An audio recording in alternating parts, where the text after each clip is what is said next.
হে দয়াময় প্রভু, আমার অস্তিত্বের মালিক, ইহকাল ও পরকালের ক্ষমা করনেওয়ালা, শয়তানের ওয়াসওয়াসা ও অবাধ্য নফসের তাড়নায় যে ভুল বা গুণাগুলি অতীত, বর্তমান, ভবিষ্যতে করেছি, করব, তা হতে মুক্তি চাই আপনার শাহী দরবারে। আপনি সব পারেন।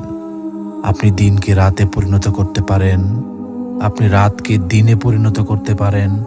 আপনার কুদরত ও ক্ষমা সব কিছুর ঊর্ধ্বে। আপনি কারো কাছে জবাবদিহিতা করেন না। আপনি রাজাধিরাজ।